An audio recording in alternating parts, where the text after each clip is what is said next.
the stars align. Kelly Coffee takes you on a ride divine. In her thought bubble we soar through the night, exploring the universe, our vision takes flight. The symphony of galaxies fills the air. Come with me, let's ride on the cosmic breeze. With Kelly Coffee we'll journey through galaxies. In her dark bubble we'll explore the unknown. A grand adventure like no other we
Been through a lot of pain. Some things are not the same as they were a year ago, but all will be okay. I move on each and every day. The past is where it stays, way back a year ago. I've changed for the better this time. I thought I would never be fine. I strive just to say I'm alright, and for the first time in a long time I'm alright. I've seen a lot of change, been through a lot of pain. Some things are not the same as they were a year ago, but all will be okay. I move on each and every day. The past is where it stays, way back a year ago.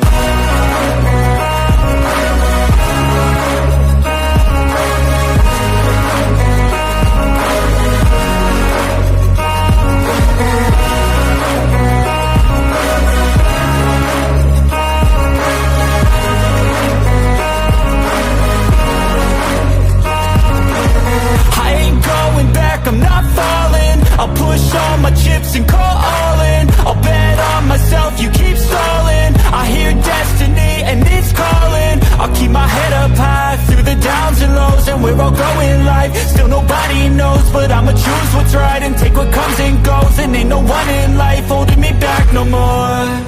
I've seen a lot of change, been through a lot of pain. Some things are not the same as they were a year ago, but all will be okay. I move on each and every day. The past is where it stays, way back a year ago.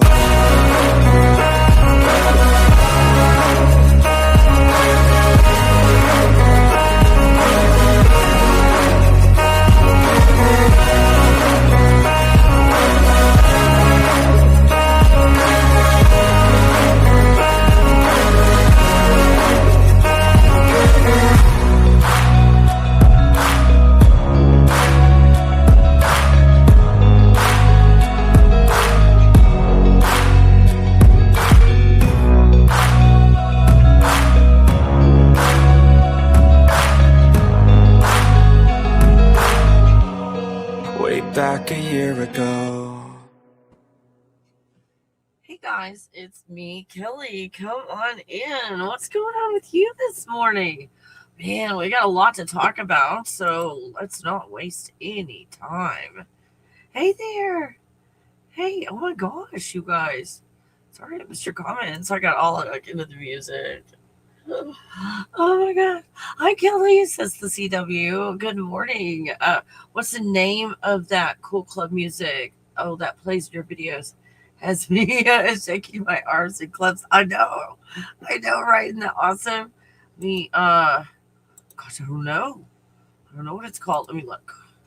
I'm not sure which one it is. If it's like a year ago.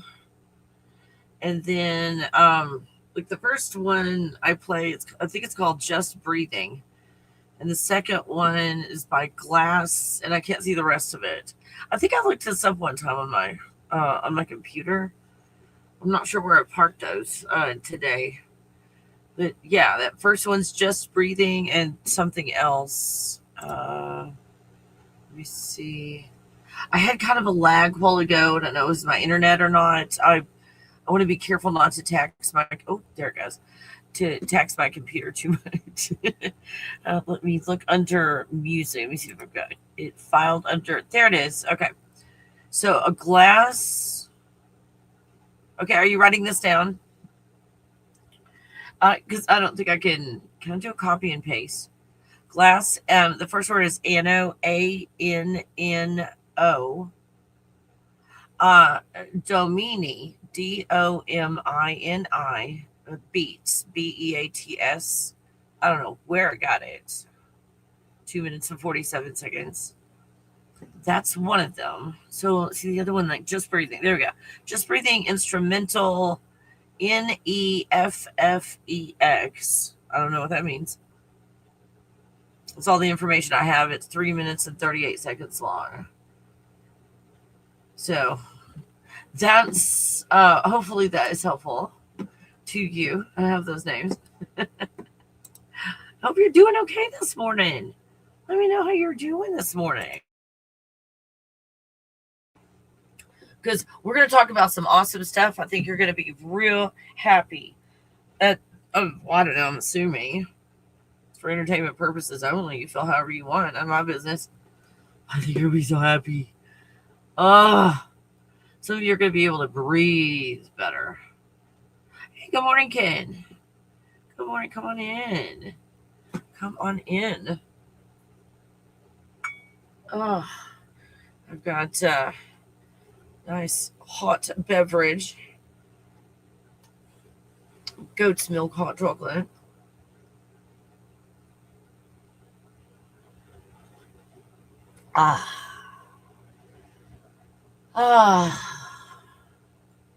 So it's a wonderful letting go routine. Good morning, Brian. How are you doing? Good to see you in here. So cool when you guys like come in here and hang out with me. Because I was never like the cool kid and stuff. Not that I'm cool now. But like, we're all hanging out together at the coolest thing ever.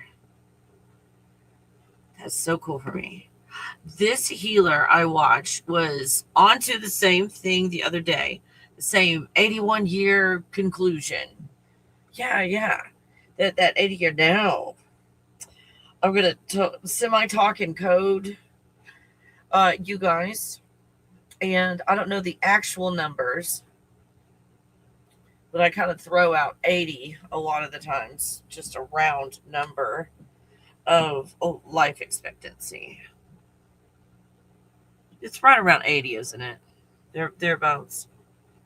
So let's think about this.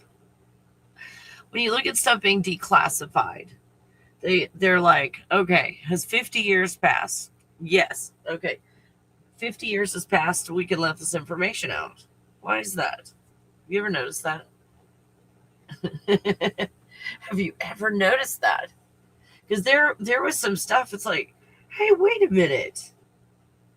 It's like, since I was a little kid, and now they're revealing that stuff that happened to me, like when I was a kid. And now they're letting it out 50 years later that it happened. I think that's interesting, that 50-year span of time for classified information, like declassifying it and so forth. And then this 80-year thing. If history cycles itself, I mean, think about this. This is a big deal. This is a big deal. If things cycle every 80 years and the life expectancy is 80, you don't think there's a correlation there? I'm saying. If it walks like a duck, it talks like a duck.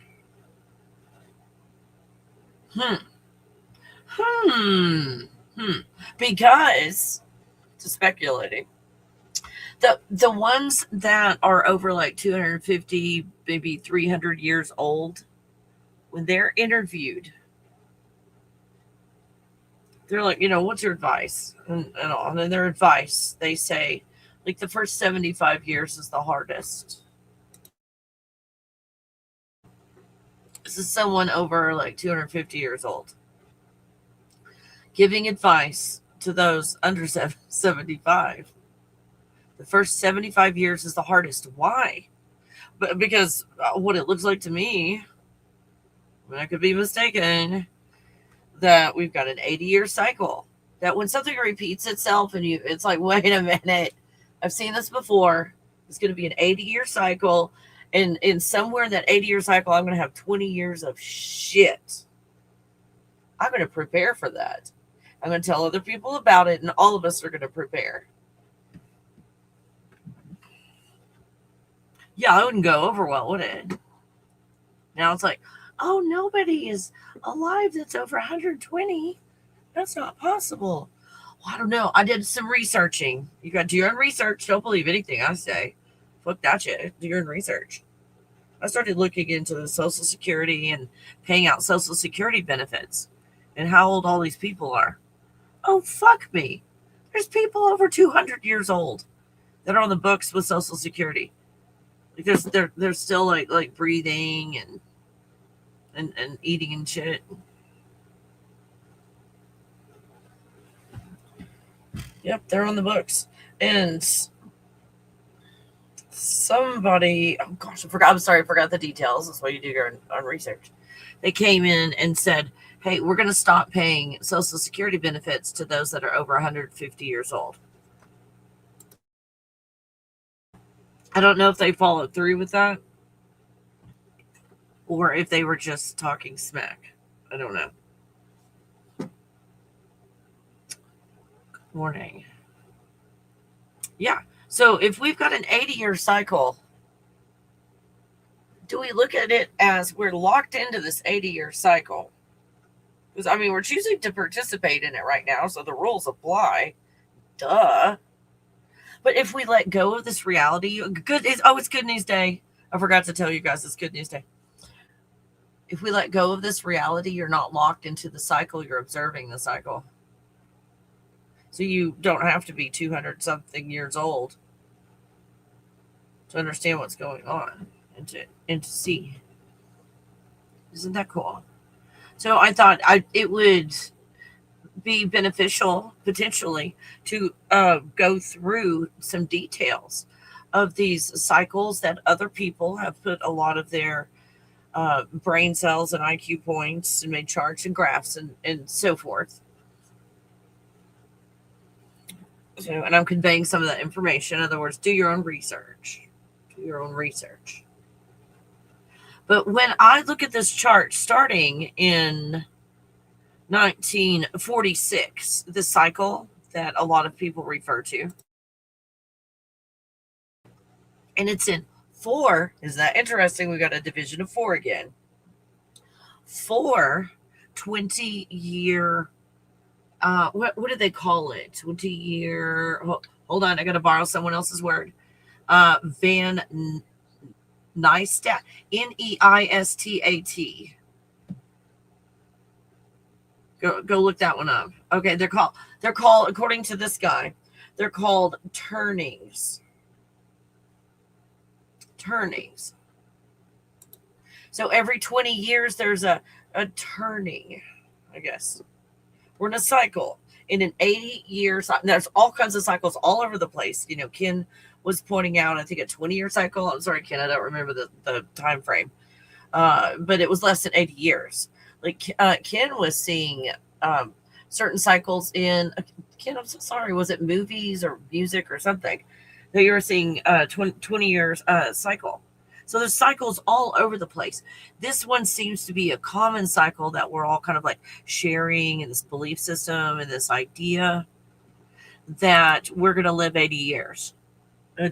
Again, give or take, go look on Google, whatever the latest number is. I'm just throwing out 80 to throw out an even number to make it simple. You know, if you live to be like 200,000 years old, does it really matter if we round up?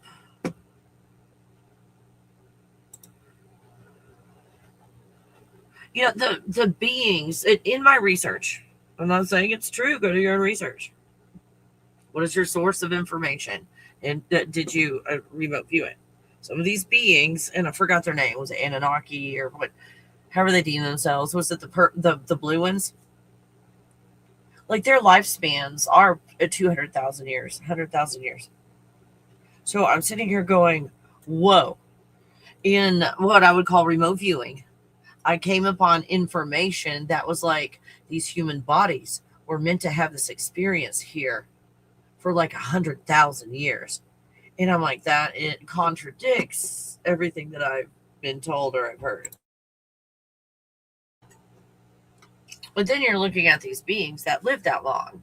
So it's like, that makes sense that we are these higher godlike beings, if you will. Local drama and thinking that we are the avatar.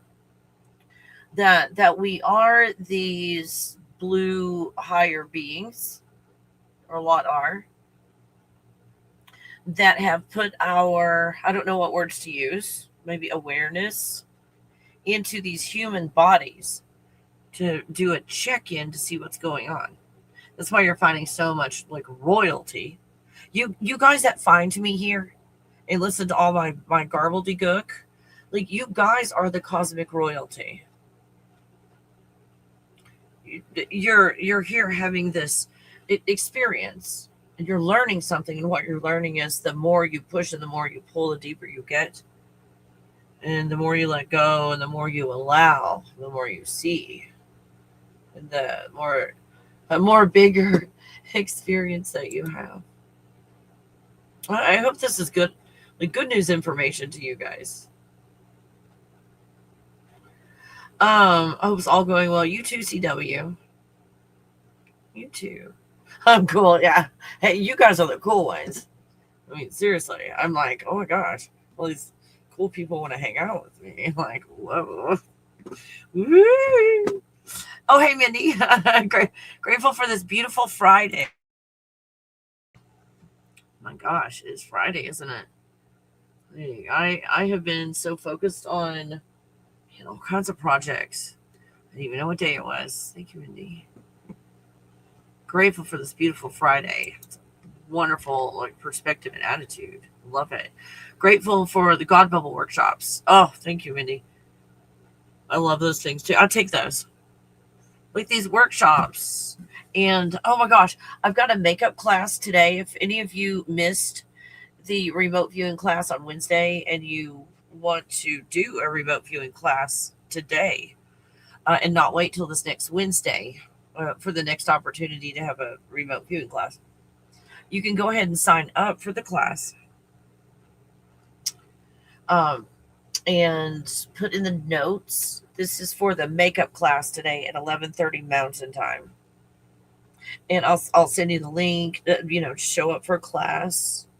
Or like, when you talked about it, I'm not going to do the makeup class because I've got stuff going on today. But Wednesday at 11:30 this next week would be perfect for doing a class. So if you sign up, just put it in the notes, maybe like, hey, this is for this next Wednesday, or even put the date on there. Just communicate. If you will, I'll send you the link, and then just show up. It's a StreamYard link, and it's no one has complained of having issues getting in, or that it's confusing, or anything like that. It seems to be very user friendly. Fewer glitches than any other way that I meet with you guys, so it tends to work really well. Again, with a lot of positive feedback on how we're meeting electronically, and it's very, very secure as well. A very secure place to meet. So yeah, I love these remote viewing classes, and the first ones are usually like, I don't say an introduction, but you go back to the basics. And even if you've done this several times, we always go back to the basics of what is the perspective? From what perspective are we remote viewing? The GATE program, the Gateway program, and better yet, the Stargate program. So if you are involved in any of the GATE programs, you are a part of time travel and so forth. Like, so these turnings, these 20-year turnings. So people probably smarter than myself have started this in 1946 with the first turning being a certain high. And then they link these to generations as well.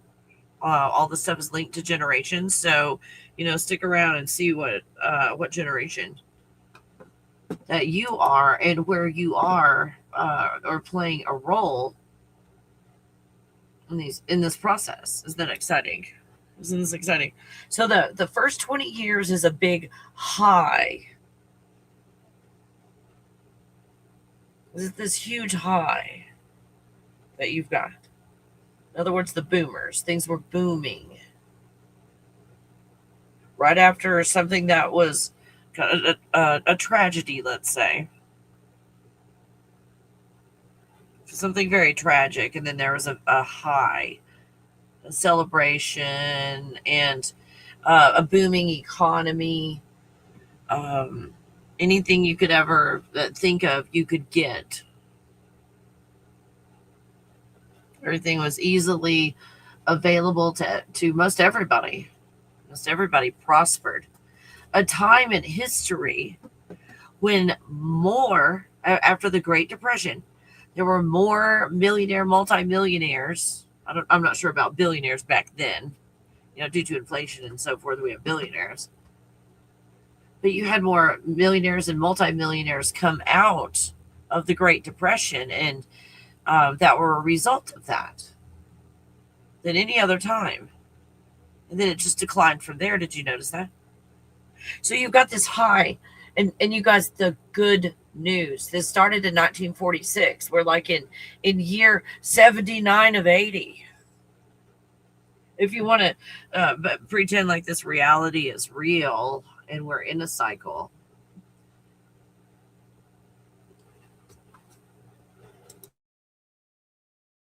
Isn't that the best news ever?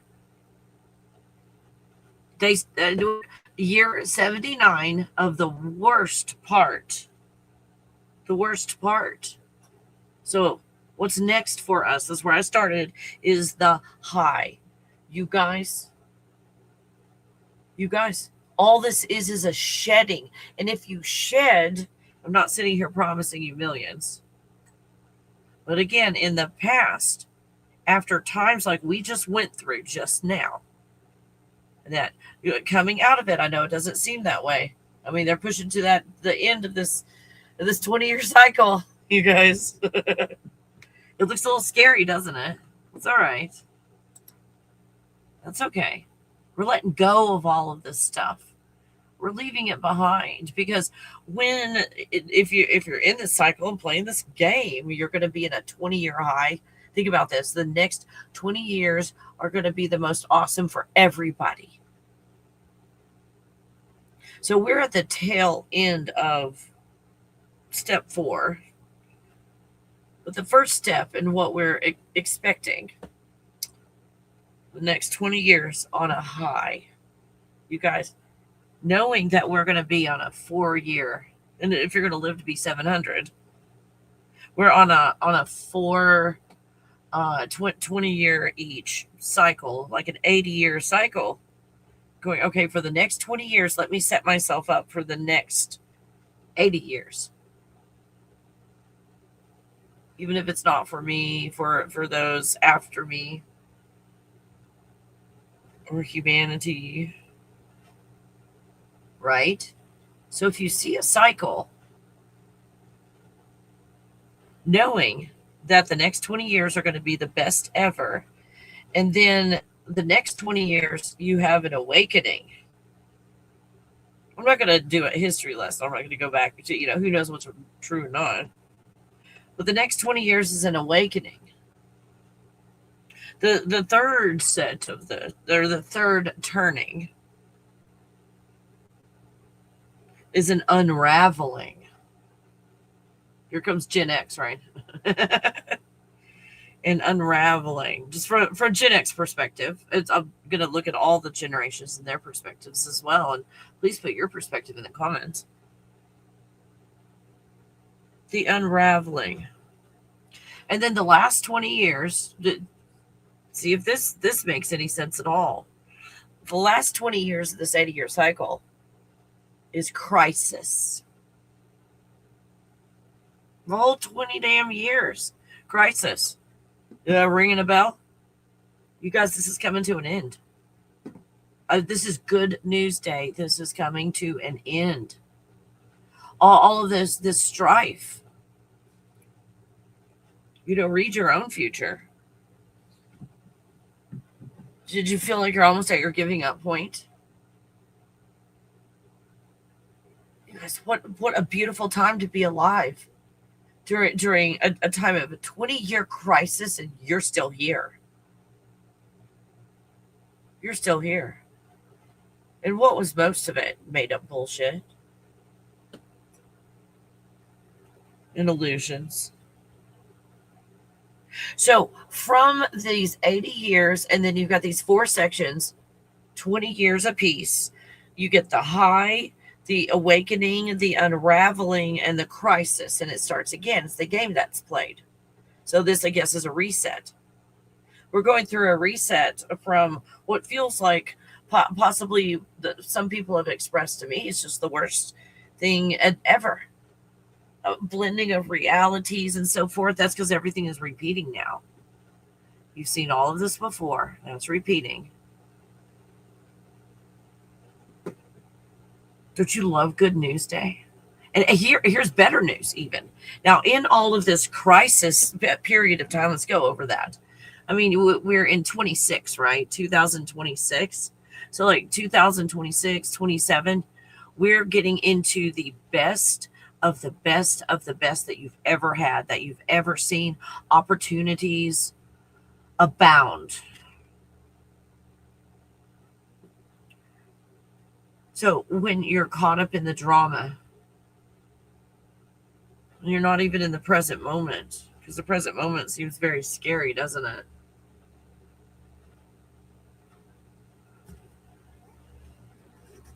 Fear of the future. And we find ourselves in fear. And then that fear creates our reality when we loop.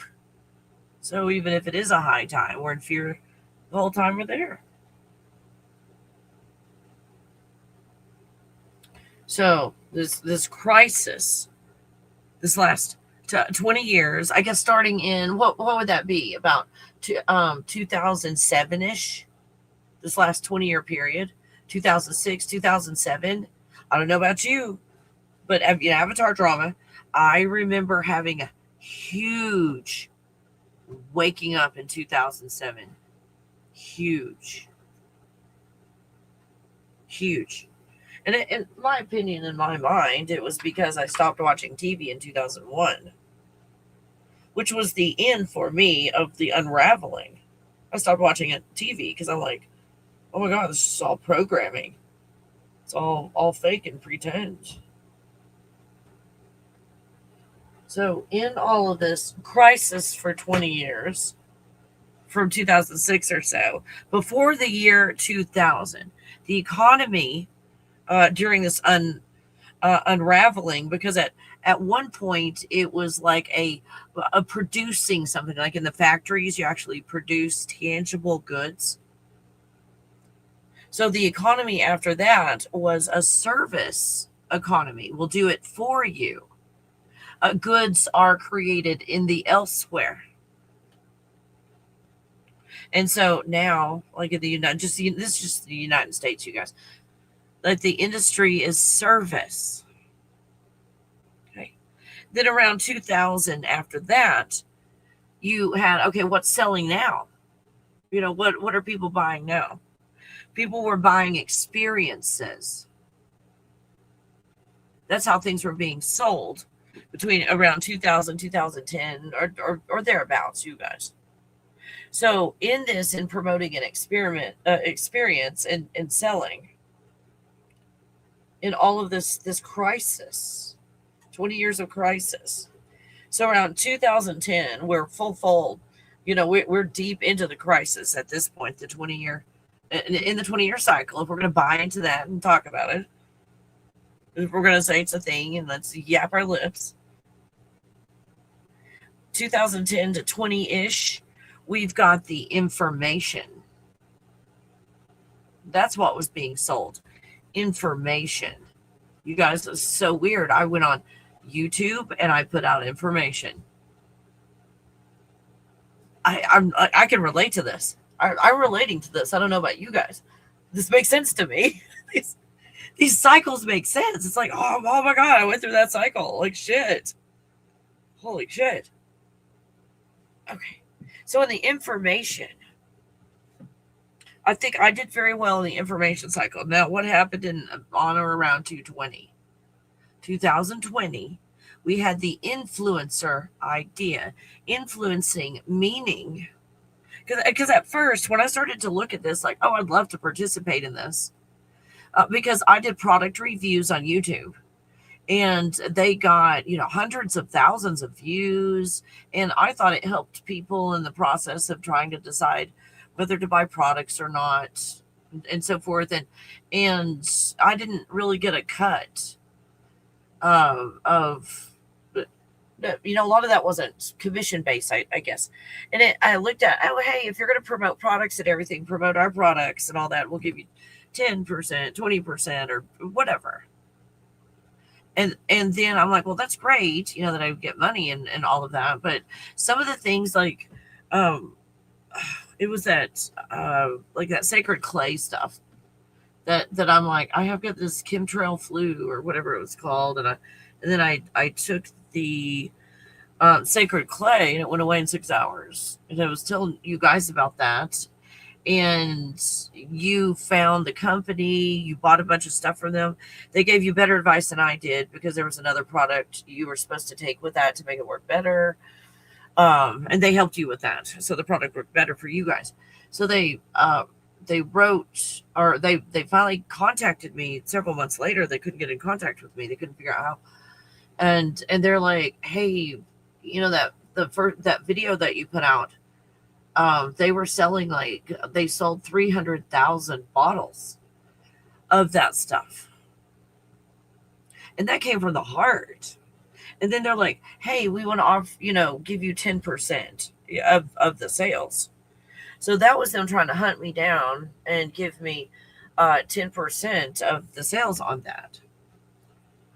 So when I promoted their product, I promoted it not knowing I was going to get any type of compensation. Not that makes me any more honest or not. But back then it wasn't a thing. And then suddenly all these companies started getting in on, hey, these affiliate programs. There's nothing wrong with an affiliate program, especially if you've got a good product and all. But what I saw is, instead of a good product review with like, okay, I'm going to review this product honestly from head to toe, and just give you my opinion on on all of this stuff, and being very open. Did I pay for it? Did they send it to me? Did they pay for it and all? And I got such feedback, like, that was so beneficial to people in making a decision on whether to buy something or not. And they found my information to be really accurate. So I thought that's what was going on when all this influencer stuff. And I'm like, why do influencers have a bad name? Because I guess I misread everything. It was they're trying to influence you to buy all kinds of useless, worthless shit. And then instead of just giving you all the features and the pros and the cons and so forth with this, it's like, hey, buy my curling iron. Like, I looked at curling irons because I'm like, oh, I'd like to promote this, because if I find a good curling iron that I would buy and promote anyway without compensation, why not get compensation on it? So I started to look. What's going on with you, puppy? You okay? So I looked at these other people who were like, because I had a curling iron that was almost 20. Hey, stop, here, girl. I had a curling iron that was almost 20 years old and still going strong, and it was amazing. But I paid probably $150 for it 20 years ago. It was really expensive, but it's lasted all of this time. It's absolutely amazing.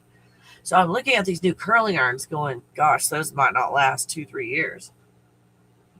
They've got some cool things with them and so forth. But instead of like little dials and knobs and everything, they've got little push buttons and digital, readouts and so forth. It's like that stuff fails so fast. And it's not even made with good, sturdy, solid materials and all. And they're promoting it, and it's like $29 because that's the threshold, for selling on TikTok. And so I was like, they're not giving out any information on what is the life of this product. your honest reviews. It just seemed like someone that was like, hey, buy my shit, buy my shit. Isn't this awesome? Isn't it awesome? And then I saw how awful the industry was, if you want to call it the influencer industry, because I was interested in curling irons, so that's what kept coming up. But understand, it wasn't just curling irons; it was all the products out there that they were doing this to. So the one influencer comes, oh, that's probably making tons of money. It goes on there and it's like, well, if you bought the curling iron last year, oh, too bad. That's terrible for you, because this year they came out and added a button to it, or added a feature to it, or now it doesn't tangle your hair when it curls, or whatever. Um, and so you've got to get this new one. And I'm sitting there going, wait a minute. Not just a year ago, you came on here with all this enthusiasm and you recommended this curling iron that like it was the best curling iron in the world. And now you're here saying that curling iron is crap and buy this new one. At that moment, when I saw that influencer and I saw that happen, where she put her own product down that she was the cheerleader for it only a year before or a season before. So I get mad, you guys. It made me so angry. So what are you doing? I was so mad because I was like, you influenced someone to spend money on a product that you don't even like anymore. Oh, this one tangled your hair, and this new bristle design doesn't tangle your hair. So you guys with long hair can buy this now. Throw away the one from last year. Throw away. I have a curling iron that's 20 years old. And she's telling everyone, as her sales tactic, throw away your curling iron. It's no good anymore because this one has the new button. Oh, gosh, I'm so upset about that. Oh, because I got in the middle of this, and here I'm someone that wants to do honest reviews because I felt you guys really appreciated my reviews because I was honest. And none of these people were honest. And then so I tried to sell stuff, but I wasn't going to do what they were doing. And it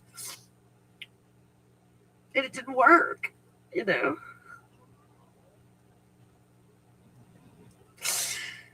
But now, guess what? Now the economy is shifted.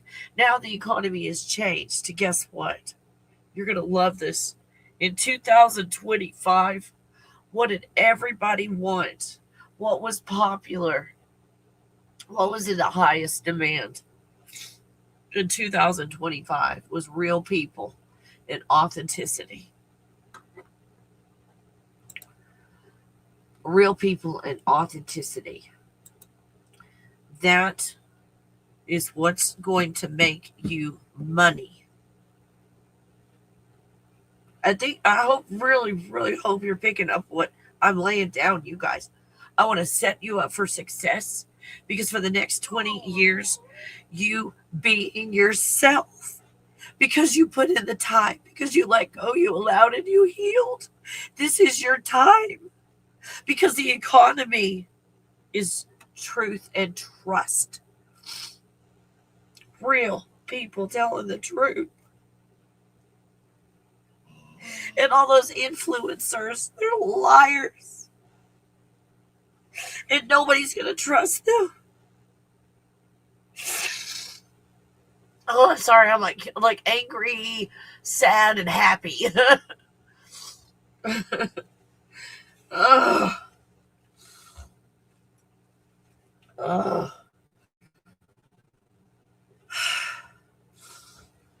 Oh, you guys, your time has come. This is the end. This is the end of the last cycle of shit. Oh, well, they call it crisis, but the shitty cycle.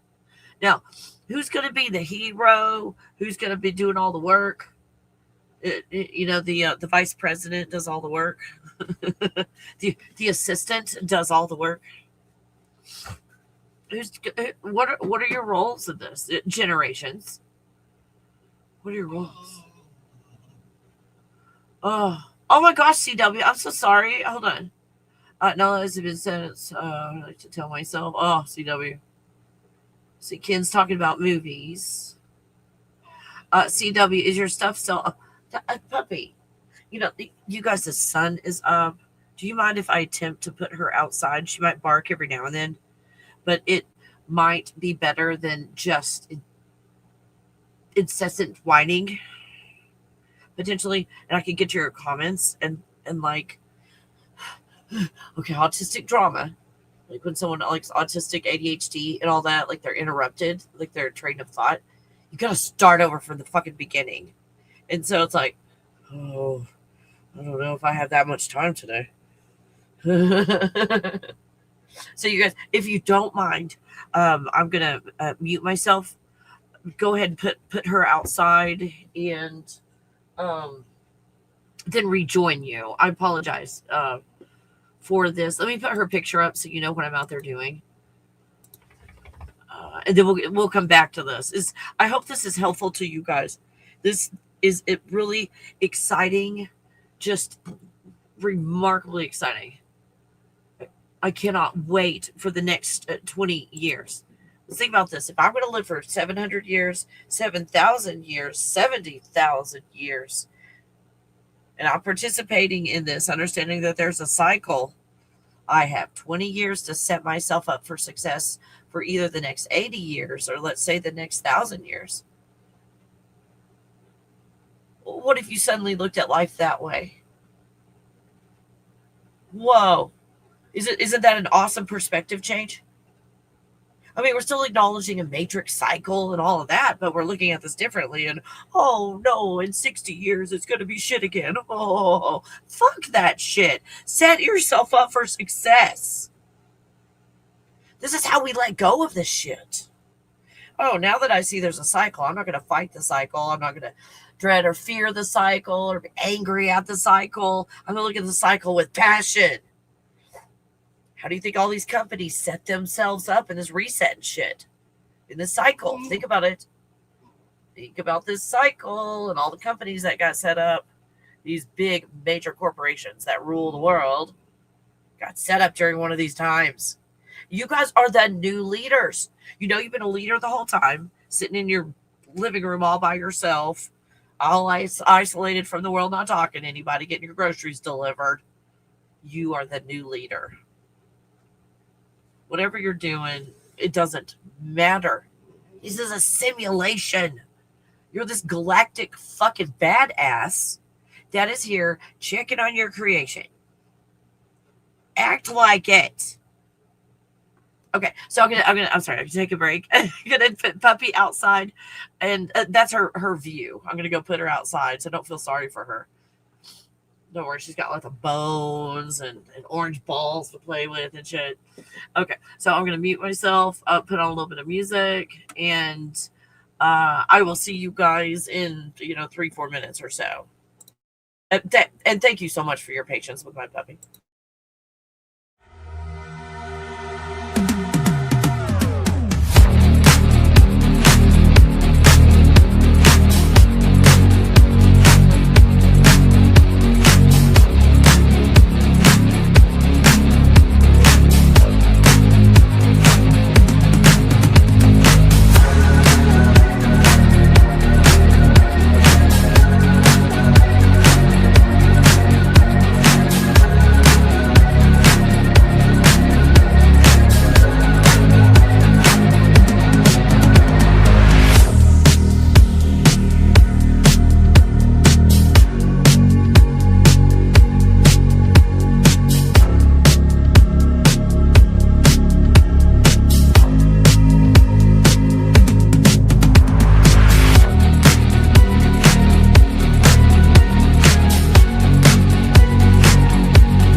Hey guys, it's me, Kelly. I am back. How you guys doing? Thank you for your patience and getting puppy. Yeah, thanks, Shay.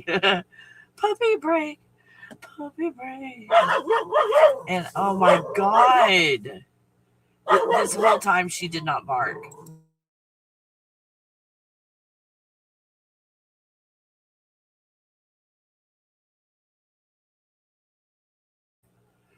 Okay, okay. This might not work. I might have to bring her back in. Oh my gosh. I think my comment got deleted. I put an asterisk to block CUSS word, and that's not allowed. I have no idea. Oh my gosh, I don't know. Um, and I don't know what you said, but it's possible there was another word in there, not that one. Um, I've got the highest filter, if that makes sense. Kind of like not just like catch the worst ones or whatever. It's like if there's any like weird stuff going on. Hey, can you try and do the same thing? Only insert a silly word instead of the curse word or something without the asterisk, and see if it goes through and see if it was that word that it triggered on. Like maybe in the filter, having a maybe it has the family setting. I'm so sorry. I don't know. I just when I did the comments, I put a high filter on to try, as best you can to catch just people in their parents' basements and so forth. Sorry about that, CW. Um, Again, let's see. It's what if it was the content of the question. Uh, if you could insert again, like a silly word in place of the curse word. Like, gosh darn it. Like supercalifragilisticexpialidocious. Ugh. Um, I don't know, CW. Again, I usually put in words that are very common when people come in here and they don't agree with what I'm saying or something, and they start flinging Bible verses around and all. So it's not like we don't look at Bible verses and so forth because it can be a part of what we're doing. But it's just someone coming in here and going, well, if it's written in this book, and it's like, well, I'm sorry, your cut and paste Bible. What? Let's see. Oh, hey, Brian. There's a trend on social media edit where everyone's posting old pictures from 2016. The engineered looping, you can't make this up. Oh, wow. Wow, look at that. Yeah. Yeah. You're caught in a loop. And think of how big this has got to be. Just the 80s, for example. 80s hair. There's a lot of hair products involved in that. 80s clothing.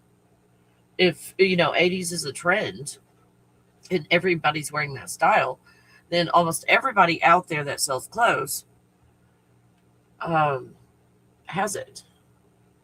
That's huge, you guys. Huge. To reinforce a loop.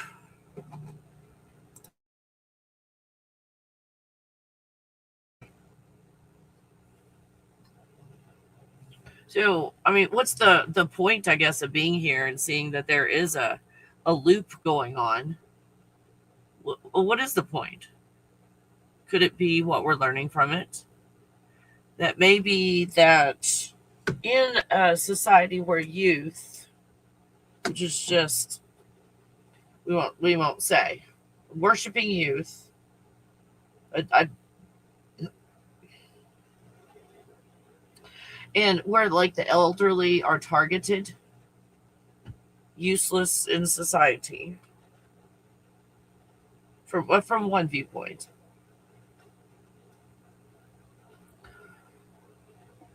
Why do you think so many side effects to these things are dementia? So if you do get to a certain age, I don't see it's the age that there's a cognitive decline. seems to be toxins. How many toxins do you have in your body? And then, because this is just a projection, what is the toxic energy in your energy field?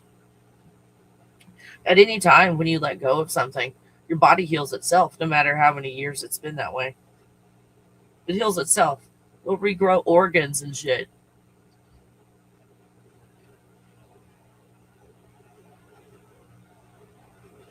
Like, you get in the right energy.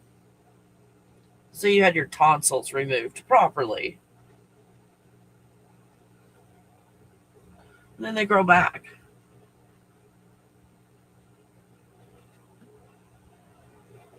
And then they grow back. Has that ever happened to someone?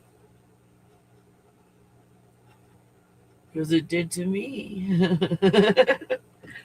it did to me. And it was during a period of time when I was letting go of all kinds of stuff and allowing, this is the best I can describe it in retrospect, and allowing space for things to heal. Specifically thinking about all the physical stuff. And then I can't remember, because I was born without a uvula. And during this period of time, that again, I just let go of so much of like this entire lifetime. Healed.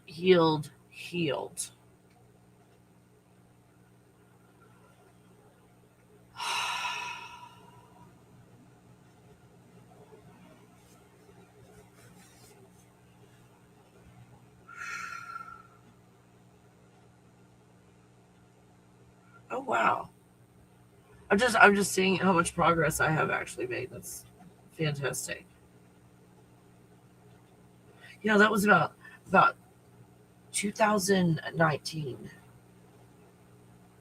So yeah, getting in a better place, creating better things for myself.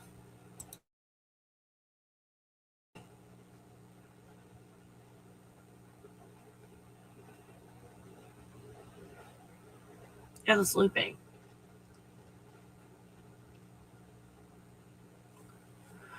The good news, it became so crystal clear to me recently. The Faraday cage idea, and just the feedback from the people that did these experiments, and their feedback, whether to believe them or not, or do your own research. They get in the Faraday cage, and that's when they find out how many thoughts are not their own. That they think it's their own thoughts that might be spinning, very, we'll just say, negative thoughts. You can go anywhere with that. Thoughts of doubt and all. Let's think about that. If we're on an 80-year cycle, what is keeping that cycling? Is that what we think of as above? Is that the stars, like written in the stars, what's supposed to happen? And it's the stars making one full rotation in 80 years and playing through the whole thing. From whatever perspective you look at it. Oh, I'm sorry. We're still looking at Puppy. She's so cute, though. Hold on. Sorry. She was so young then. She didn't have any of her long hair like she's got now. Boom. There we go. So in this 80-year cycle, let's say, without any scary stories of the Emerald tablets, and let's let go of all of that. Let's just kind of let go of all that and think. If this is a cycle and it's coming to the good stuff, 20 years of wow.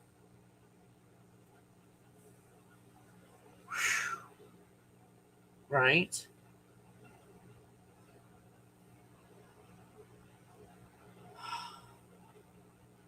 What do you think is going to happen? So in this crisis where monks are walking You guys, I'm seeing it right in front of me. Like going, okay, I'm not going to participate in all this. I'll just be very vague negativity that they're saying that we're going to participate in negativity. I'm like, I'm not. I'm not going to do that. These monks are walking.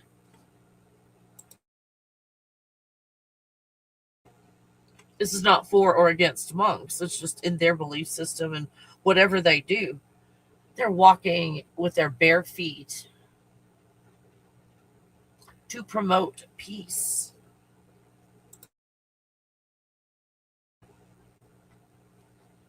This is a big deal because this doesn't happen just all the time. So in the third dimension, in the way that the drama is playing out, it looks like there's an ushering in of this beginning 20 years of a high. Anybody watching those videos, how did you feel as those monks were walking through? Like, finally, there's somebody here to help. It's not just me. Or this is a turning point. Or I'm angry at the monks because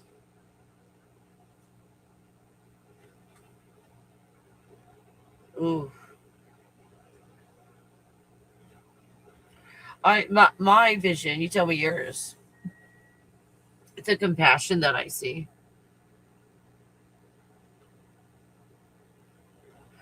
This spiritual state, but through discipline and so forth. And I've looked into their diet and just I'm impressed all the way around. They do that every day. They don't just get all emotional about shit and life and eat a big bowl of macaroni and cheese and shit. Like, they don't do that. They go, oh, I'm going to go drink some hot ginger water. Okay, that's so not their accent.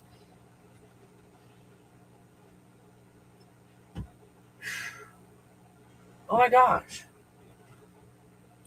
I don't know. In my life, when I'm watching what they're doing, it's like that's an amazing example as they're walking through, and people behave in all kinds of ways, and I heal by proxy. As I watch those people on the side of the road, I can relate to every single one of them on some level. From the ones down on the ground bowing, wanting blessings and so forth, to receive blessings.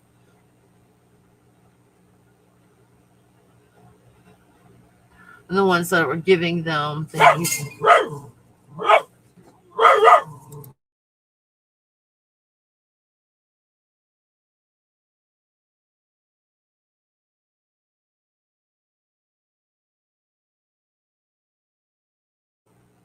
Okay, we'll see if that lasts. Oh my god, I'm so sorry. I really don't want to bring her inside because it's so beautiful out there. So I don't know. It's over there where I can't see it, so I don't know what's going on when she's barking. But you can see like way off into the distance in the mountain right there. So there's who knows, someone on a bicycle like riding by or something. Anyway, someone hiking. Isn't this so cool? That in my life, everybody has that point where you're like, okay, I feel like I'm at my breaking point. That I'm not. This is insanity. This is insanity. We don't even have to get any details, do we? I mean, we talk all day long and into the night about crazy shit going on right now. It's just ridiculous.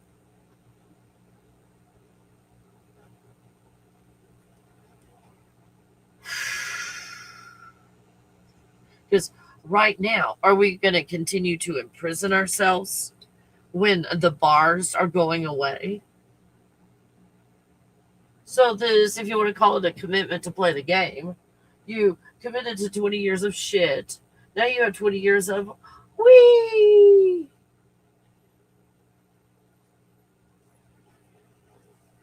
Like, yay!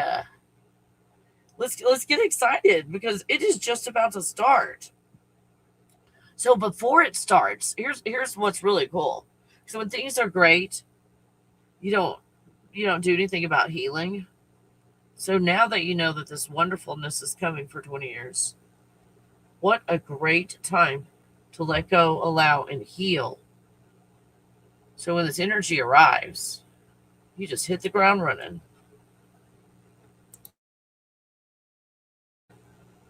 What about that?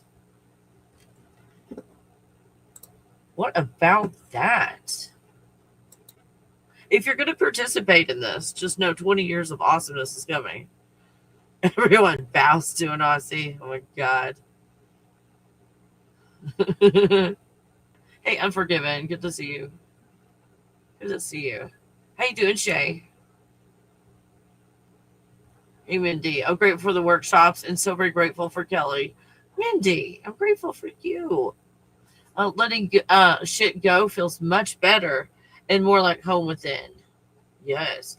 Oh, see, and Mindy said shit. Let Mindy say shit. The filter thingy did.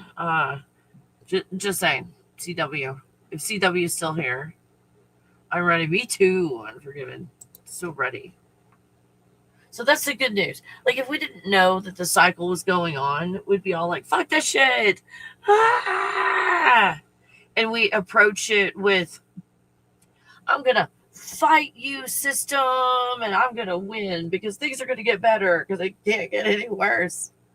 Because life is insanity right now. And then, just because you're in a natural 80-year cycle, the next 20 years of wonderfulness and this big high comes, and you think that, oh, because I fought for it, it happened. See how you can be manipulated to thinking that? And again, however this ends, this shit, this 20 years of shit called crisis, on someone that's highly intelligent that did charts and graphs of this, I call that the 20 years of crisis. You got the high, the awakening, the unraveling, and the crisis. Now, I think this is good news. It doesn't have to be good news for you, but it's good news. Here's the generation. Sorry if I skip yours. They skip Gen X all the damn time.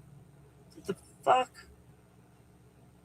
This according to other people that seem to have a few brain cells rubbing together. Go do your own research. Don't believe anything I say. These highly intelligent people say that, okay, the boomer generation, how are they going to participate in this next 20 years? Like, what's going to be their title, their status, their place? Again, these all have exceptions. And you can also let go of all of this and not be in the cycle, but just observe the cycle. It's up to you. Just, you don't have to take anything I'm saying to heart. Go do your own research. It's random shit on the internet. Go look it up your damn self. So the boomers are going to be prophets. Ugh, that triggered me. Oh my God, I got so triggered. Hold on, slow deep breaths, slow deep breaths. Why did I just trigger with that? Oh my God, prophets. Again, there are exceptions. So in this next 20 years, now, granted, the boomers are mean as fuck. They are like fucking assholes. But they know how to make money. They know how to do all that shit. And then we're about to go into a time period. They're pretty old, you guys, if there's any left. And it's a feeling that they're going to remember when they were at the top and at their best. So that would make sense where they could be viewed as a prophet. I'm sorry, boomers. I mean, the ones that come in here are probably not assholes. They're probably from another country and quite different than the ones here. Oh, yeah, let's be careful with that in the comments if you don't mind. Gotta be just think of the algorithm and stuff like that, you guys. If we're doing code words, that was a code word. Is there other code words? Or maybe if we do the comment like played the game or succumbed to the programming, or maybe they were non-player characters. So sorry about that. It's an algorithm thing, and all of that has nothing to do with my opinion about your comment, by the way. It's just the algorithm picks up on it, and then I don't want who's to start coming into my comments. So we gotta be real careful. Oh no worries, no worries. And and what is a lie? And what is a lie? What if those characters? This seems crazy. What if those characters came here to do that silly thing? That thing that you think is silly. Is that okay to kind of word it that way to get around the algorithm using code words? That silly thing that people do. They were programmed. Possibly non-player characters. Again, just Dolores Cannon, just some random person out there talking about it. Says that at least 80% of the population is like non-player characters. Which can be soulless avatars or soulless clones. Think of the Cabbage Patch Kids. Think about whatever happened when the Giants disappeared around when did they disappear? The 1850s or 60s or somewhere in there, when all of a sudden there were all these mounds all over the damn place. Where'd all these mounds come from? I'm trying to plow my field. There's a damn mound in the middle of my field. We're those Tartarians that come to help when this shit happens. Hey, Tartarians! Where'd they go? Man, they lifted heavy shit for us. That was really valuable. Tartarians, fuck. I don't know where they went. I'll plant around the mound.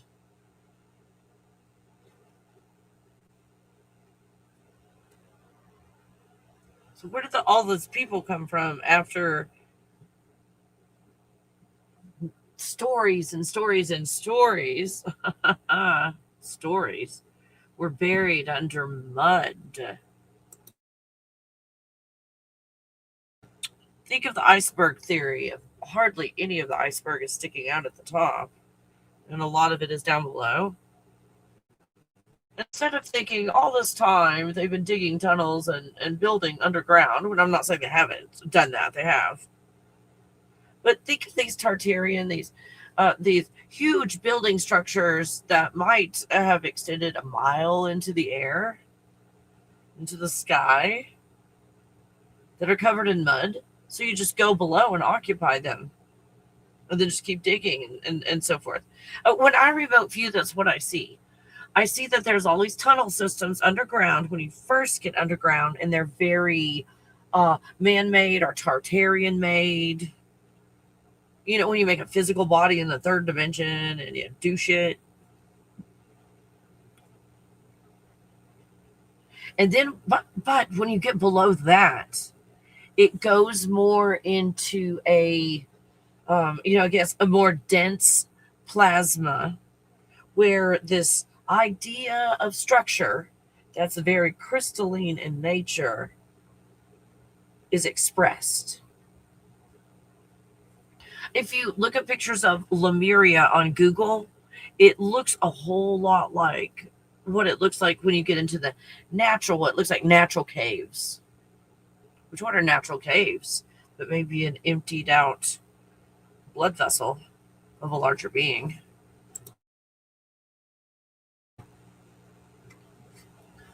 Whoa. And to scale. What kind of scale are we talking about? Because when I remote view down below, there are tunnels, some of them 100 miles wide, below us, below the man-made stuff. That's obviously huge, and huge caverns and so forth with man-made or Tartarian-made stuff. But below that, beings made of light that come in all forms. They can be human like form. There are blue beings, there are pink beings, there are beings that look like creatures that fly or swim, whatever you think about the plasma.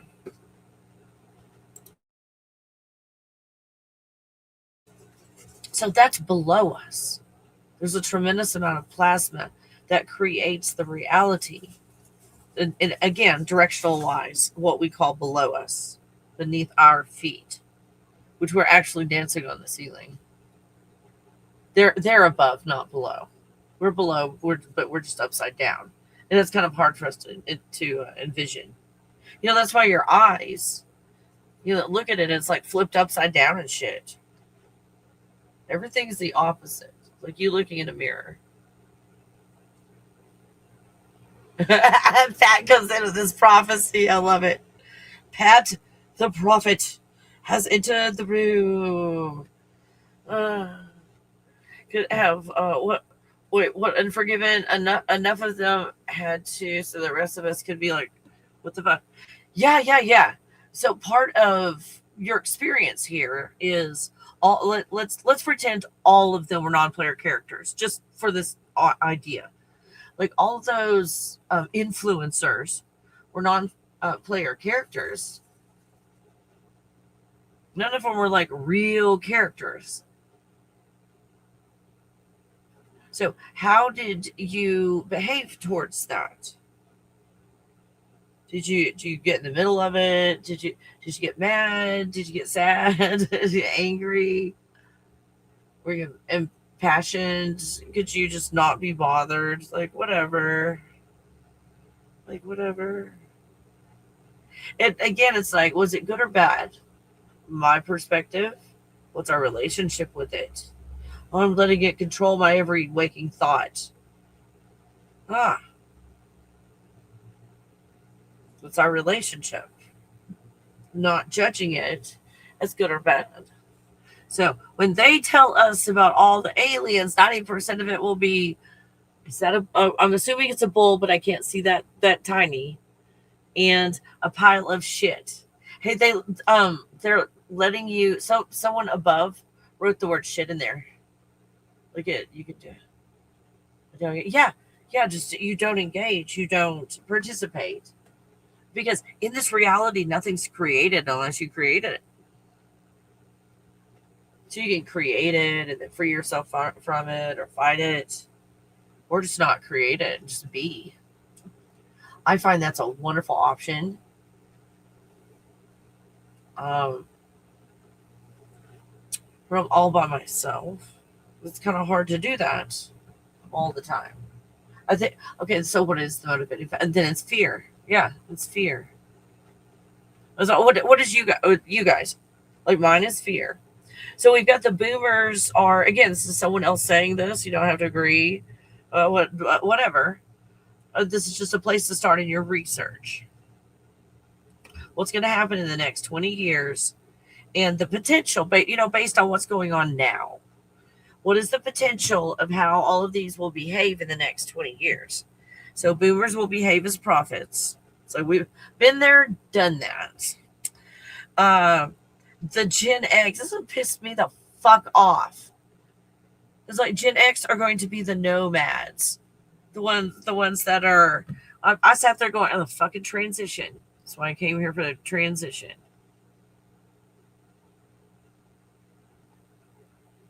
So the Gen X is there to create movement, in other words, to move. Don't be still.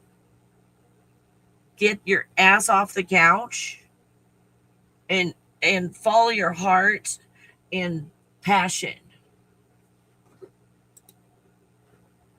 passion.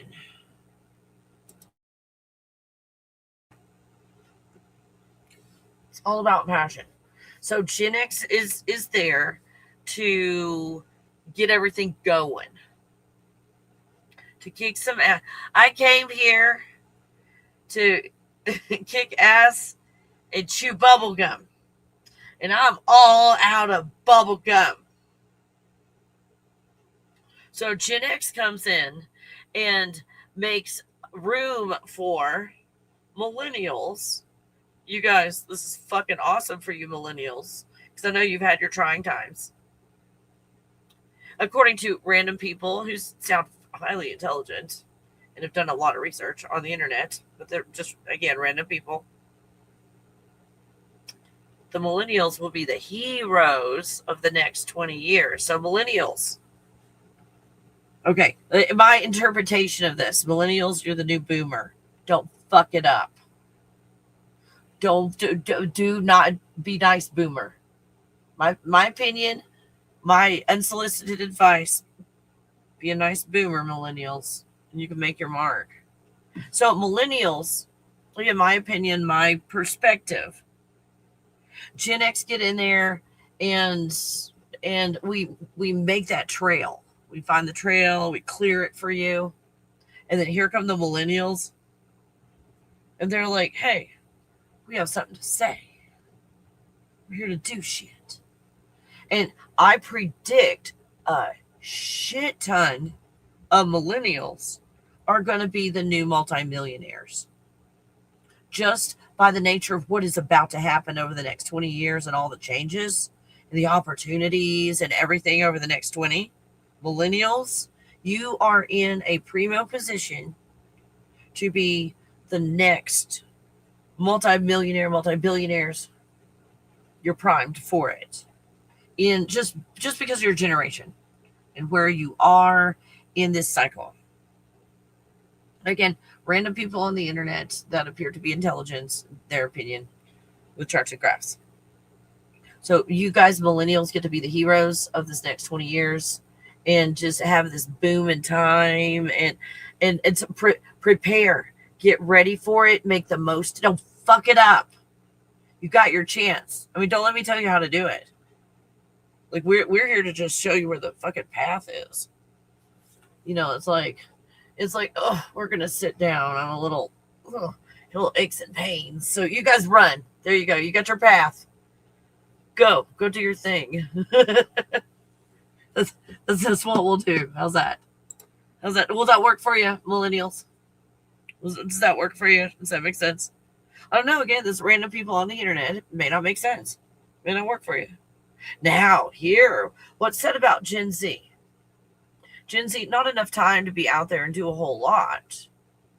But so far, what's being seen with Gen Z that's coming into this next 20 years is Gen Z will be the artists the next 20 years.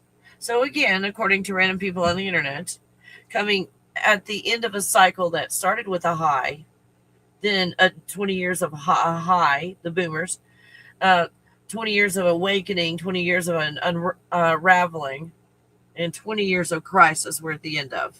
We're in year 79 of 80. So we're going into a high. So again, in the high, boomers are positioned to be the prophets. Gen X, like a good assistant manager, does all the fucking work to make the manager, the boomers, look good. And then the millennials are like, look at me, look what I can do. And Gen X are like, fuck. So, hey, millennials, when you become the multimillionaires and billionaires, don't forget about Gen X, who cleared that path. Don't forget about us. Throw us some pennies while we're on the streets. Throw some pennies, please. And then Gen Z, you guys get to be the artists. That's so fucking cool. Is there any Gen Z in here? I don't know. Does that even ring true for you? Does that make sense as to how you would behave if things just started getting better? Think about that. Let's get a bubble of that. What if things got better?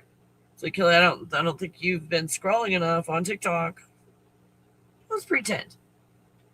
What if things just started getting better and kept getting better for 20 years? 20 years. What if? What relaxes on your body when you realize that? Things are about to get better. If it feels like you're at the lowest or the worst you've ever been, or you're like, oh my God, yay! You've made it through all of that. So now the next 20 years, you are seasoned and you are ready to rock and roll. And the boomers, maybe some of them, because they're too decrepit to chase anybody to hurt them anymore, that can become advisors because they can't catch you anymore. So just, get as much information out of them as you can, and you can duck and run. And they can, I think in their old age, they can be of use, the boomers. That's my opinion. My opinion. It's like, you're in a wheelchair. You get a walker. It's like, how should I run this corporation? Yeah.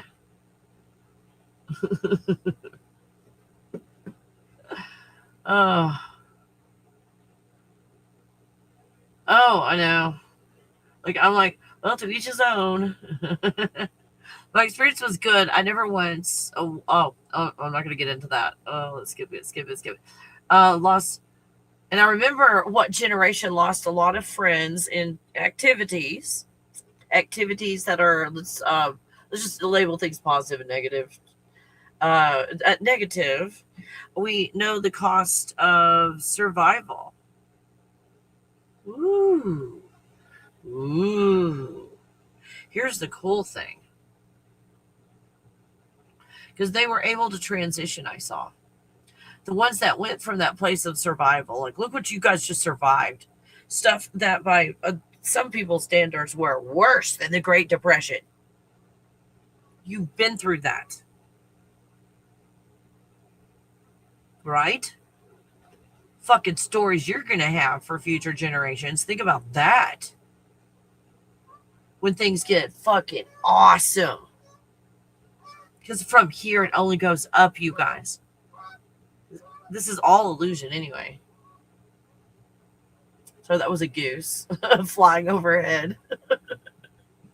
I'm up on top of a mountain. I'm right by a river. Lots of geese. Lots of geese.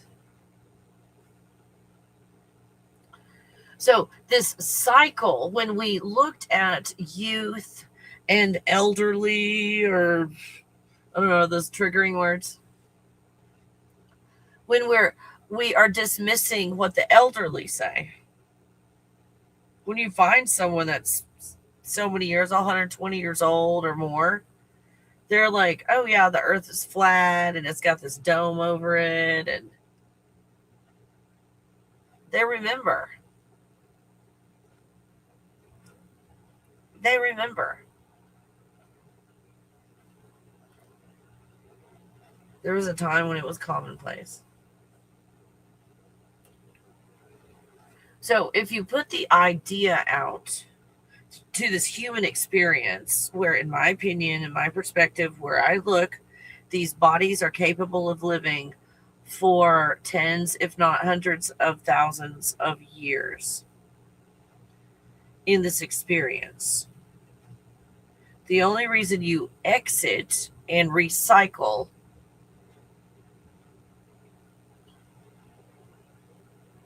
in like 80 years is coercion, trickery.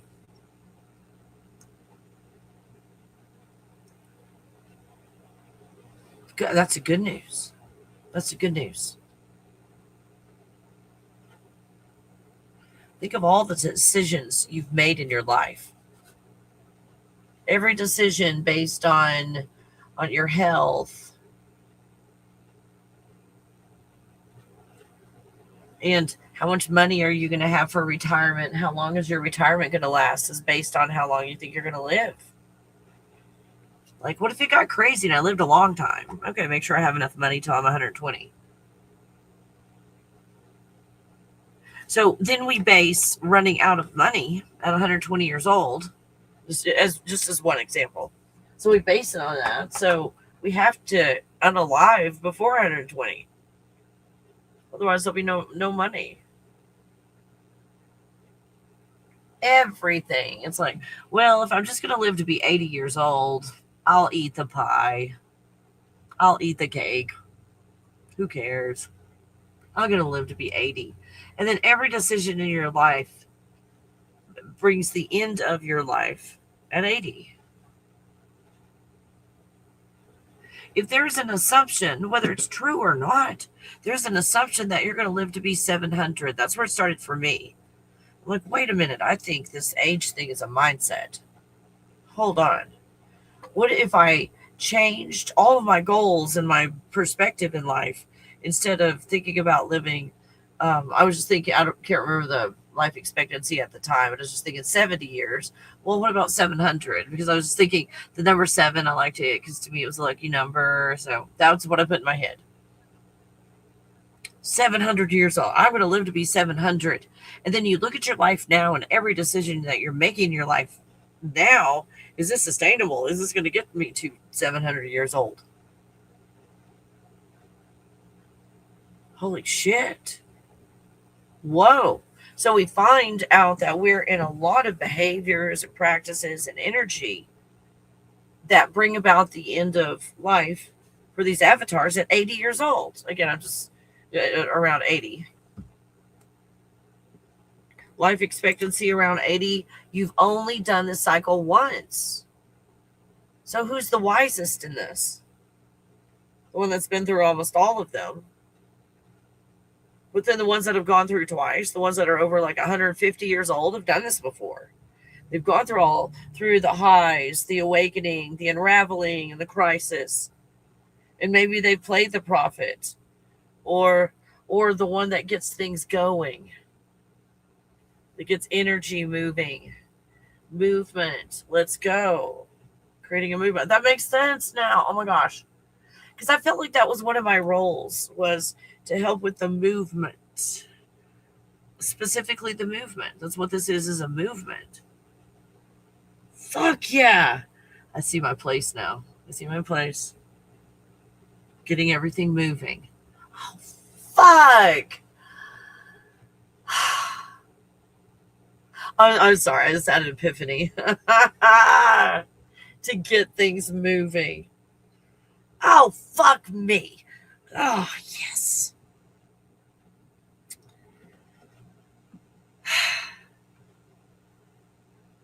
Wow. Wow, you guys. It's only going to get better from here. It's only going to go up. Isn't that so good to know? It's only going to get better. It's only going to get better. There's an old song, 1965. It's by the BYRDS. Turn, turn, turn. To everything. Turn, turn, turn. Because we're talking about these turnings. The turning of the leaves. Ooh. There is a season. Turn, turn, turn. And a time to every purpose under heaven. A time to be born. A time to unalive. A time to plant. A time to reap. A time to unalive differently. A time to heal. A time to laugh. A time to weep. To everything, turn, turn, turn. There is a season. Turn, turn, turn. Every turn is 20 years. and a time to every purpose under heaven, a time to build up, a time to break down, a time to dance, a time to mourn, a time to cast away stones, a time to gather stones together, a time of love, a time of hate, a time of schwar, a time of peace, a time you may embrace, a time to refrain from embracing. To everything, turn, turn, turn. There is a season. Turn, turn, turn. And a time to every purpose under heaven. A time to gain, a time to lose, a time to mend, a time to sow, a time for love, a time for hate, a time for peace. I swear it's not too late.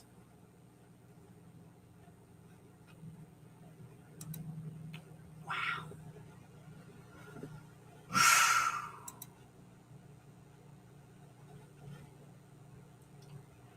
Woo. Thank you. Thank you. Is that the just the band, the BYRDS? Is that the name on it, the BYRDS, the band then? Thank you for adding that. Pat added some additional information. He's in the business, so he's got a lot of good stuff. Thank you, Pat. Hey, Ken.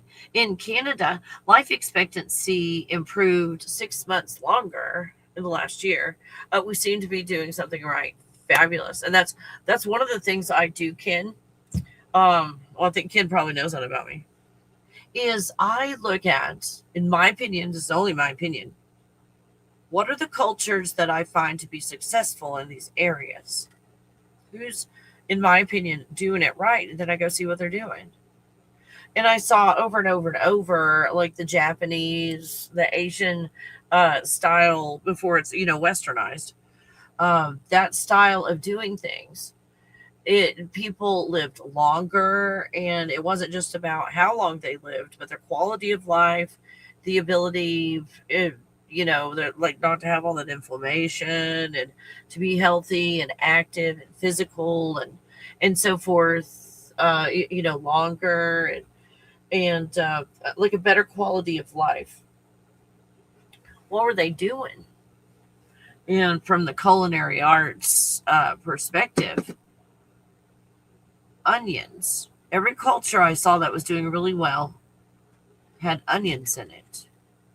So then I was like, oh, so maybe that's something that I'm looking at in my life as being a part of my life is onions.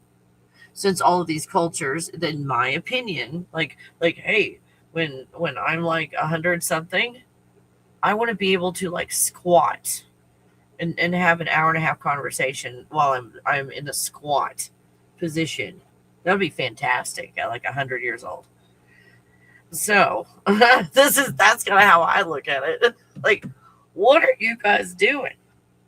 And there's a whole lot about stress reduction and being one with the world. Neighbors across the street, they're Vietnamese. I learned a lot from them. They turned their entire backyard into this garden that was producing a ridiculous amount of, and it was, what is a regular size, backyard? It wasn't tiny. But they weren't on like an acre or anything like that. But a 0 lot line, standard size backyard, and had all these peppers and lettuce looking things and greens and all of that growing around the outside, like next to the fence where it's kind of like mostly wasted kind of space, out there that you're not going to use anyway. So they just, planted all of this stuff. And Then they planted again. Is it a nice sized yard? A bunch of fruit trees, and got those going. All the fruit trees. You got the chickens, and they had their yard. They had a certain type of grass and stuff that they grew in the yard, and they had these chickens in a pen that they continued to roll around in the yard, constantly going to like a different patch of grass or a different area. So they never had to mow the backyard. It always was basically mowed by the chickens.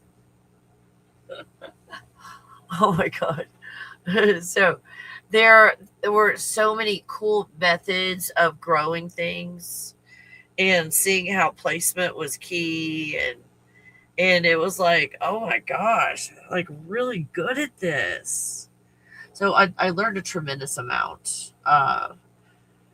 from people of that culture that were more in tune with the land. So, in other words, because they were in tune with the land, no matter where they went, like, oh, hey, I might be in the middle of a city, Arlington, Texas, holy shit, I might be in the middle of a city, but, I'm going to grow stuff all over the place. So, I got to see, because there were get togethers that they would invite us to, which was mostly people from their culture, and they would bring all these different foods and all. So I got to see the foods, and not only that they were growing in the backyard, but how they were being processed and all. Like when they go out of town, I would go over there and water for them and take care of the chickens and stuff.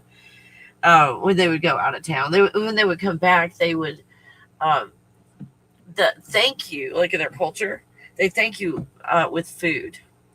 So it would be like a case of mangoes or something. Oh, thank you for watering while we were gone out of town or whatever, and here's a case of mangoes. So it's like, I like getting paid this way. That's so cool. I mean, I would do it anyway, but it's nice getting a case full of mangoes. So isn't that cool that a go-to gift for that culture is healthy food, or in my opinion, healthy. Like, oh my god.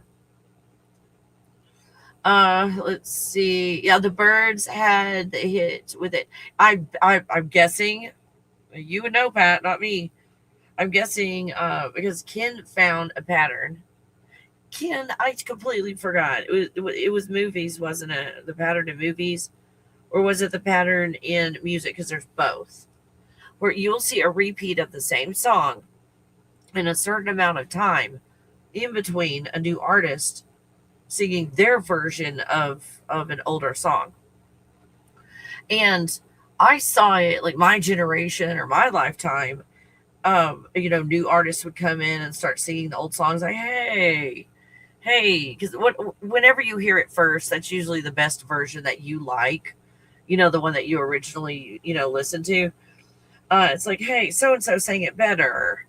And they're singing it, and a whole new generation gets introduced to a song, but with a different artist and a slightly different, way of singing the song. Well, I saw someone who did a lot of research, and they went back. I forgot the song. Go do your research. It's easy to find information. That it was the same, lyrics and the same general, notes and everything, but the style changed depending on the decade that they sang it in and whatever was going on with the songs of that decade. But it was still the same words and kind of the same tune in general. So, like, reintroducing old songs with new artists.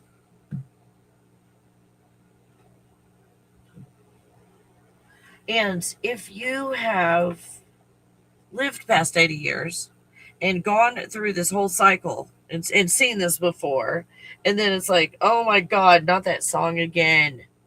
Yes, and don't worry, it'll make the top 40 charts. It does every cycle. Right?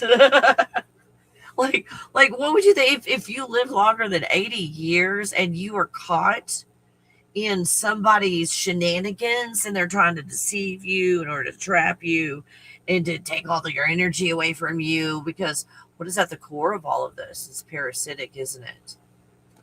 It's parasites. This is parasitic. This is the snake eating its own tail. It's a spiral. It's never ending cycle.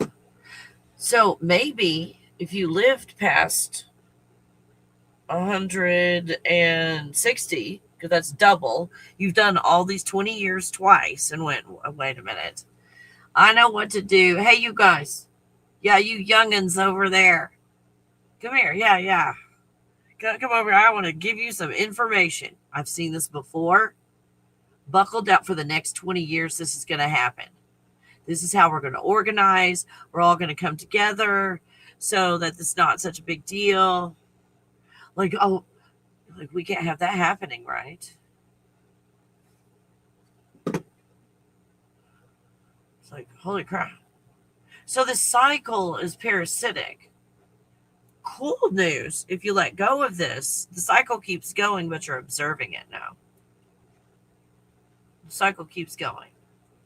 Oh, you guys, just to let you know, I'm going to get off of here. I'm about to jump into my remote viewing class. You can still join my remote viewing class today by going in and signing up. Just sign up and put in the notes that, hey, it's for today's class.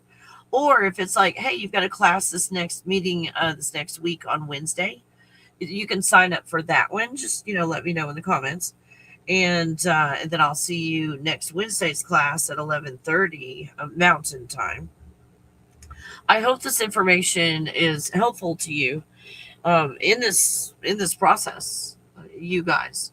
Thank you so much for your participation. I enjoyed hanging out with you in this golden age, if you will, is right now. It's starting. You might be in a little bit of a shell shock. That's why the monks are walking around going, are you guys all okay? It doesn't look like you are, so here's my cute puppy.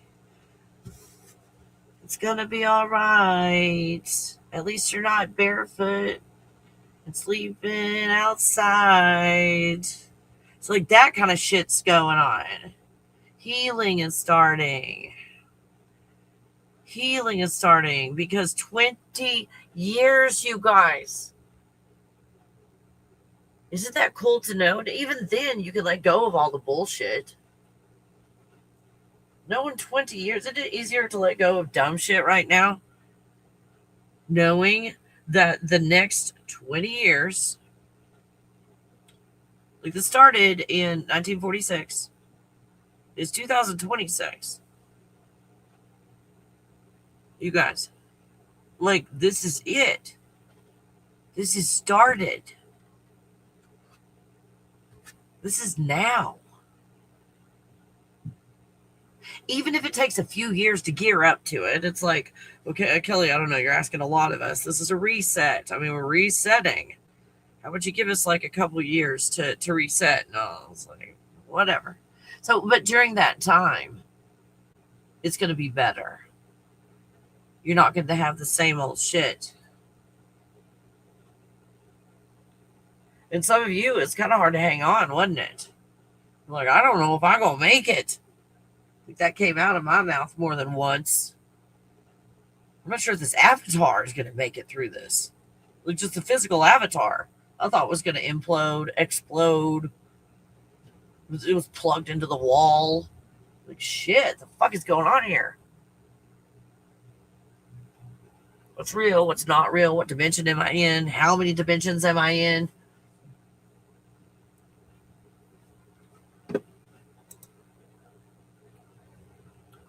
Let's see. Sound of Silence and more. If I've heard of those, I don't remember them. So good ones to look up. Yeah, run out of scenario. Yeah, run out of scenarios. Movies. Thank you. It's the movies. Yeah. It's like the plot lines of all of these movies have recycled, just like with different graphics, different technology, different styles of filming.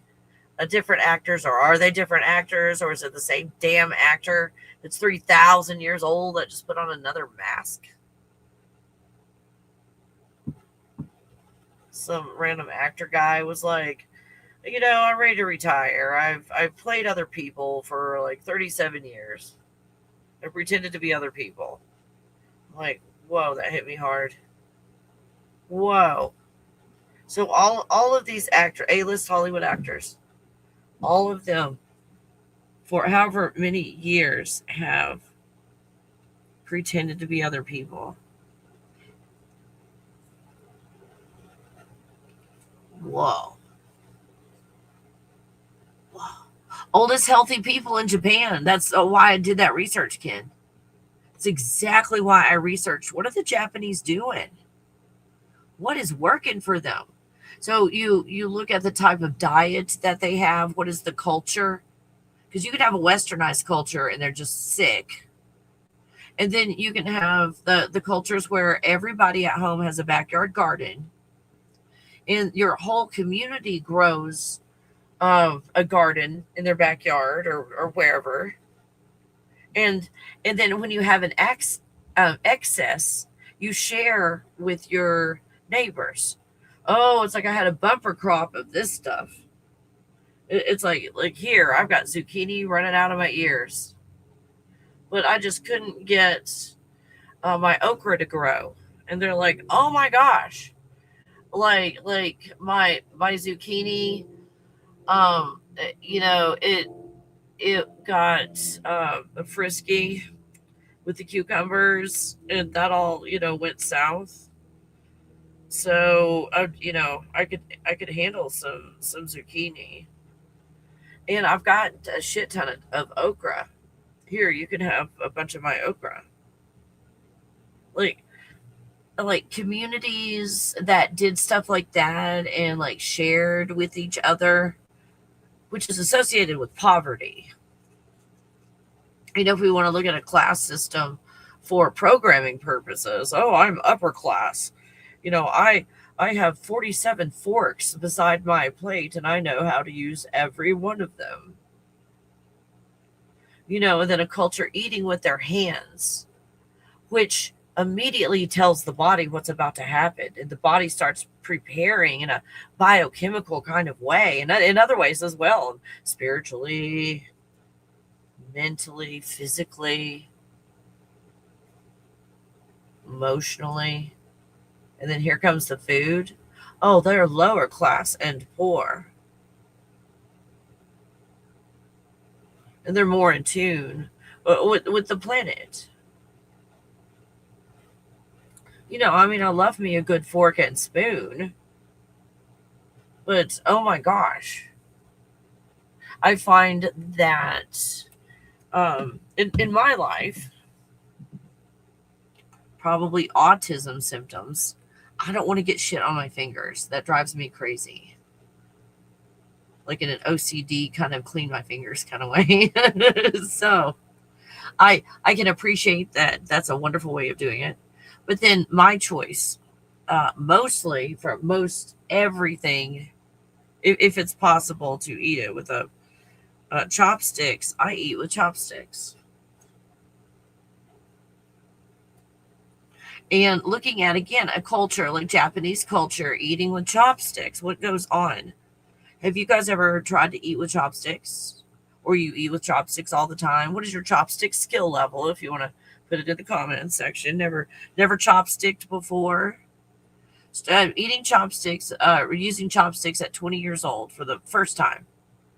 Just being introduced to everything, sushi and all of that for the first time at age 20.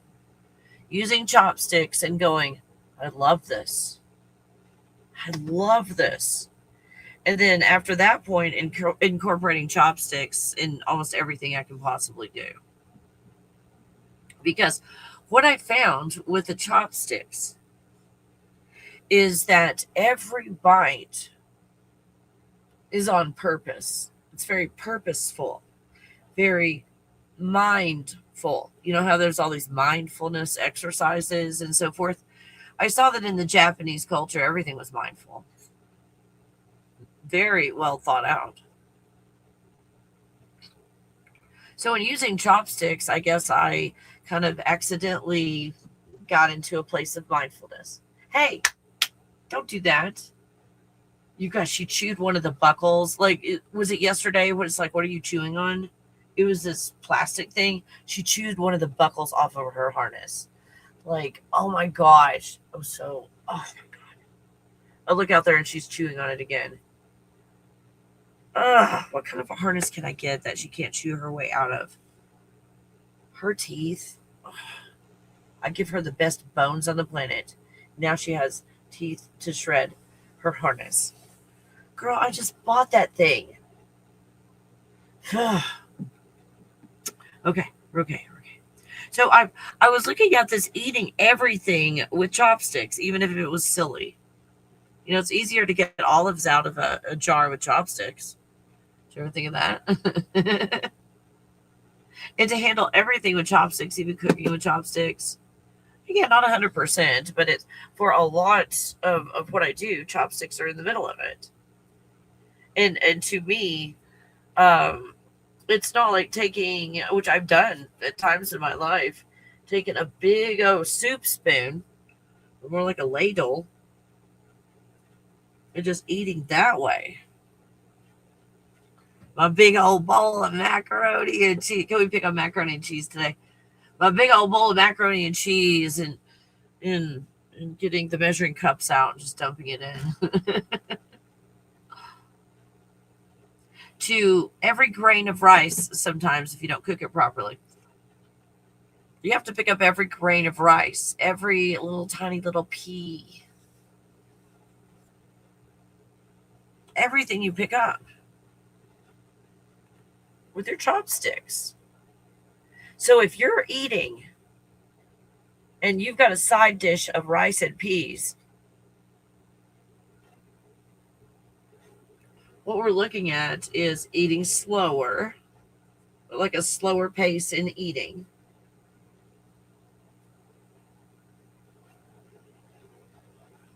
And by being mindful of every bite and every grain. Food is something that's very, very different. And there's this big energy change, this energy shift.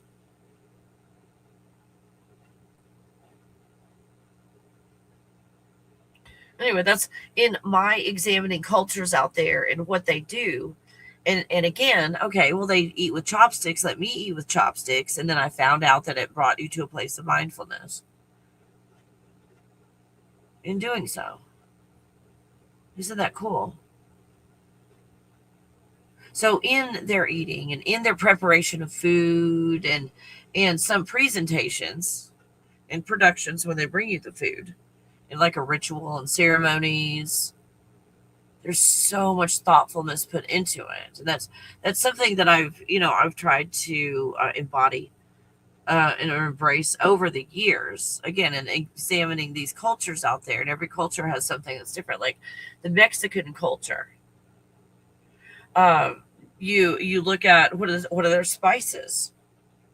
What are the spices they use, and herbs and spices? We're looking at cilantro. Well, cilantro, in my research, it takes care of like E. coli, and hey, stop.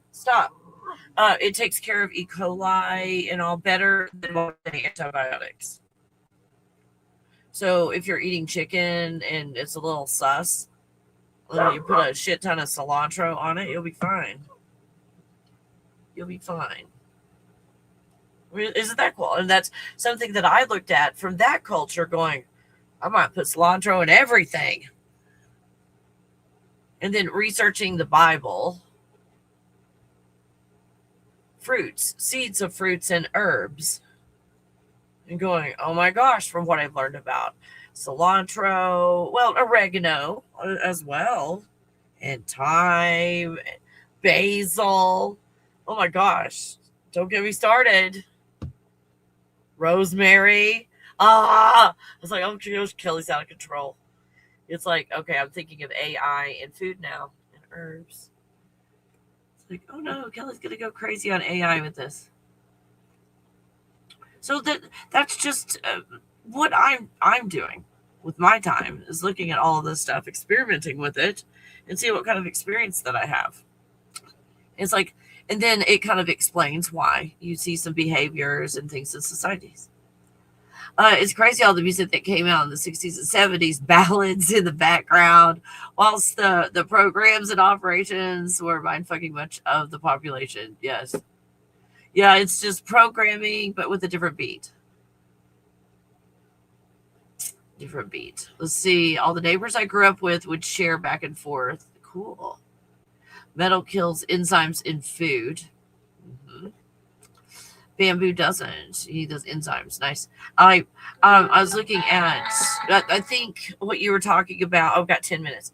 I think what you're talking about is like, okay, if you have like metal of whatever kind of metal, chopsticks, and then you eat your food with that, or like you said, the bamboo or some type of wood or natural chopsticks. I've also seen.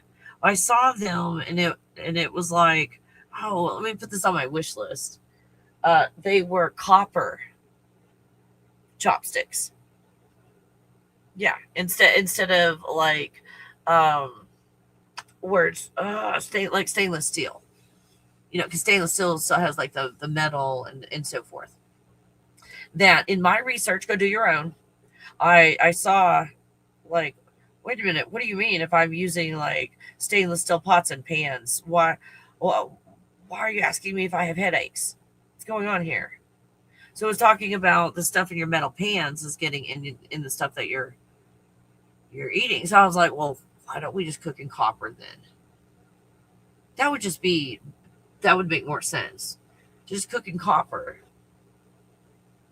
than this metal. And then I'm looking into ceramic, and it has its pros and cons.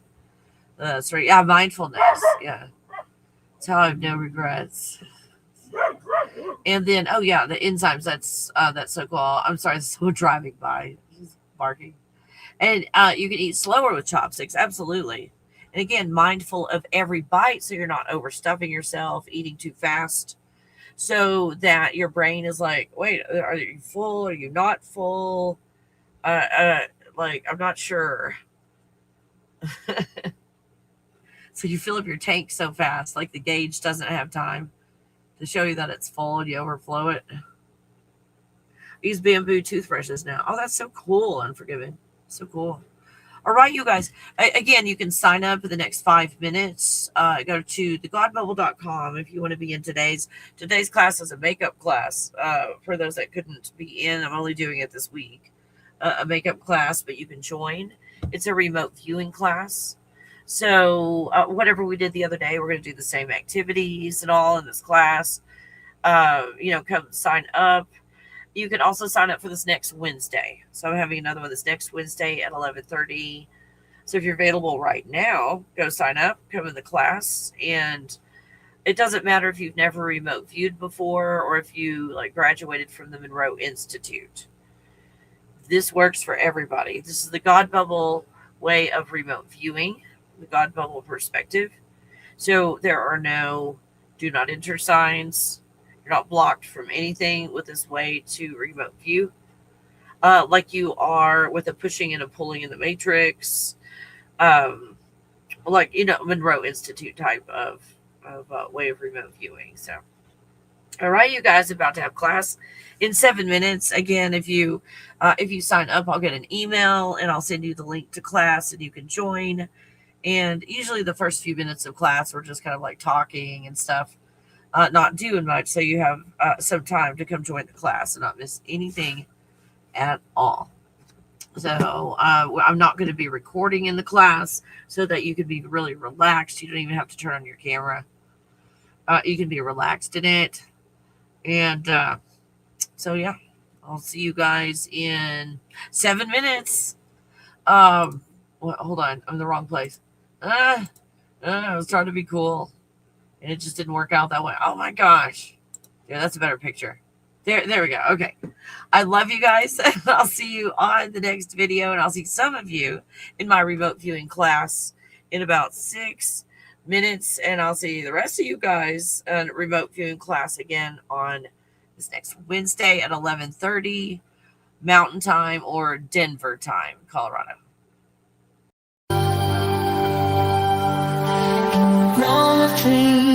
moons where the stars align. Kelly Coffee takes you on a ride divine. In her God bubble we soar through the night, exploring the universe, our vision takes flight. The symphony of galaxies